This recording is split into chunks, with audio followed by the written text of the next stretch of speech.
Welcome to the 613 Seconds podcast powered by the Jewish Life Network.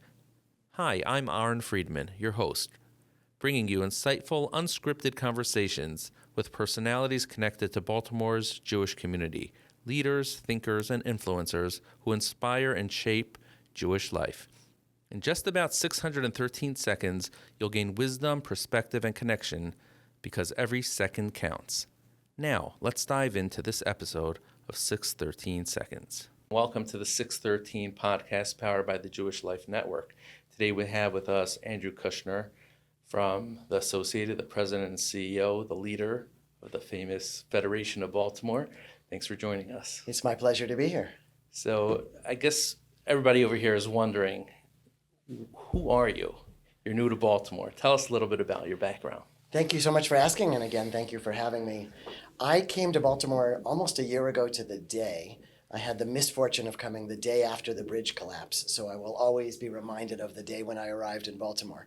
My first night sleeping here was March 27th, a year ago. I came from the Los Angeles community where I was born and raised. I'm a conservative Jew by orientation. I grew up in the Los Angeles suburbs, very active in the community.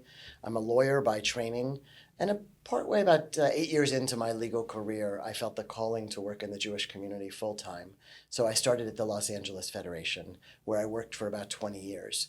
Roughly half of the time was designing and implementing programs for the Federation, and the other half of the time was as the head of fundraising.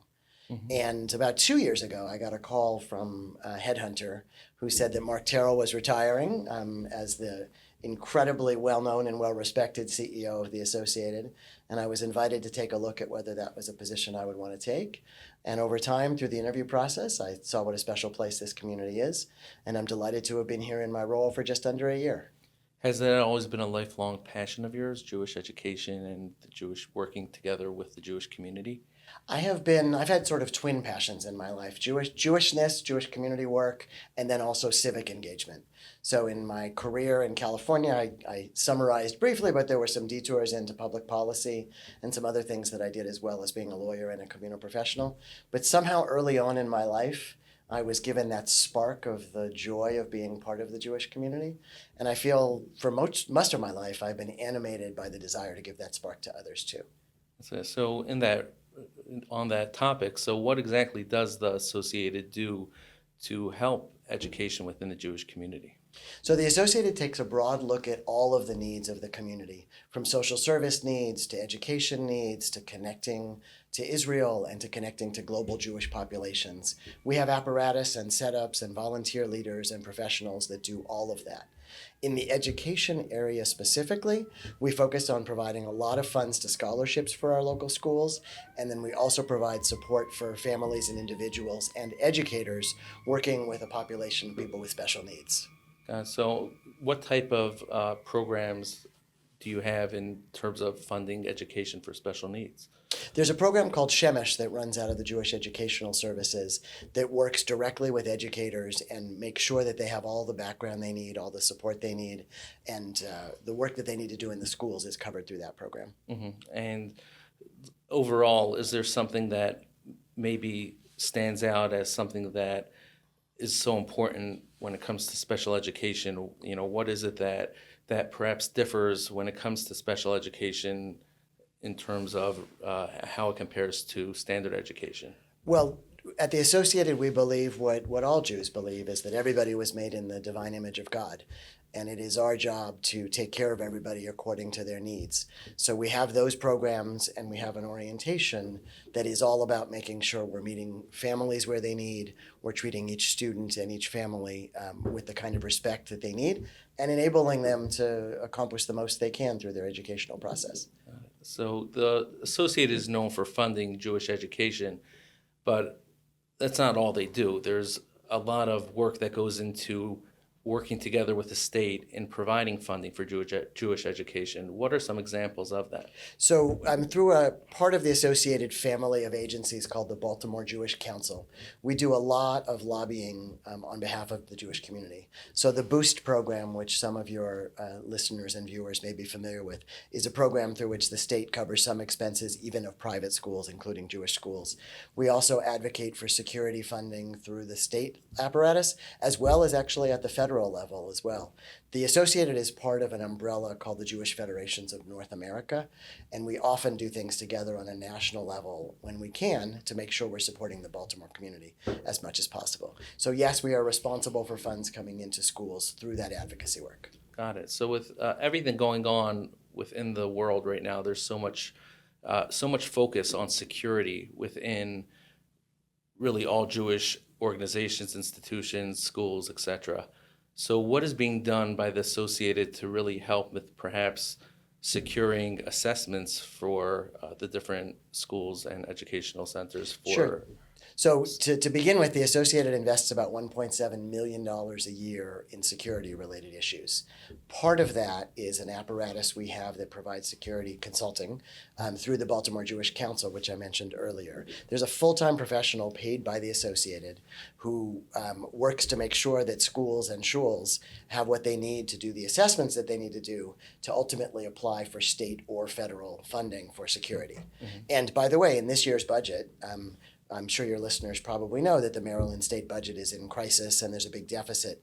Even in that deficit, our advocacy has made it so that the funding for security grants in the state budget is, as of now at least, doubled for next year from $5 million to $10 million for institutions that are likely to experience hate. So that's an example of the kind of advocacy we do off the radar that people might not know about, but that we really, really very deeply care about this issue. So I guess aside from education and security in particular, are there any other things that the Associated funds? Many, many things. As I mentioned before, if you want to think about our work in broad categories, always think about Jewish education, because obviously we recognize that that's a fundamental piece of developing the Jewish community and strengthening the Jewish community. But we also provide social services. In fact, like most federations, the Associated started as an opportunity for the community to take care of the people who are most vulnerable. So we have services ranging from, we provide food, we provide mental health counseling, we provide social workers to take care of people. We started an organization called Chana, which helps families when there's an abuse problem happening within the family. So we have what I like to think of as a Jewish social service safety net that takes care of a broad array of needs. And then I also want to talk about other parts of Jewish life. As I mentioned earlier, we invest a significant amount of our resources in work in Israel. And post-October 7th, we're funding even more in Israel to make sure that Israel can remain strong. Just with the board chair of the Associated, Bruce Hofberger, just came back from leading a mission of our leadership to Israel just a few weeks ago. Israel is always in the forefront of who we are and what we care about. We're not the only ones in Baltimore who do things to support Israel. We know that lots of synagogues and lots of other leaders do as well. But we're on the ground helping people in Israel. And some of your listeners may know we have a longstanding partnership in Ukraine as well with the city of Odessa. I had a chance last May to actually kind of quietly go into Odessa with our then board chair, Yehuda Neuberger. And we spent a day seeing what life is like under the pressure that the war had been putting on the community even a year ago, let alone with what's happening now. And what type of impression did that leave you with, just visiting the Ukraine? I think both of us had the impression that Ukrainian Jews need to be resilient in order to address the challenges of their lives. And it felt kind of similar to what Israelis are going through in terms of not knowing. And also last May when we were there, the war in Israel was at a different phase. And Jews are a resilient people. We find a way through. We find a way to celebrate Jewish joy. We find a way to mark our holidays and connect with one another. We saw that in Israel, and we also saw that in Ukraine. And then I think the thing that people in Baltimore may not realize, in Israel, we have a particular partnership with Ashkelon, which has been going on for a little over 20 years. The people on the other ends of these partnerships treasure us. When we are there, they are so appreciative that we care about them. It's natural that we would care about Israel, and that's sort of expected. We're proudly Zionists, as are most of the members of the Baltimore Jewish community. But in Ukraine, the feeling that we got when we were there is, my gosh, you haven't forgotten us. You still care about us. And of course we care about them. We're proudly connected to our Jewish family all over the world.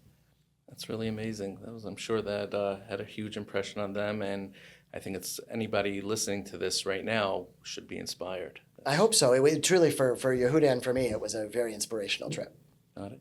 Do you have any words of either inspiration, aside from obviously working and your trips to Ukraine, but as a leader within the community, just some words that maybe you could share with the community that they can maybe find inspirational?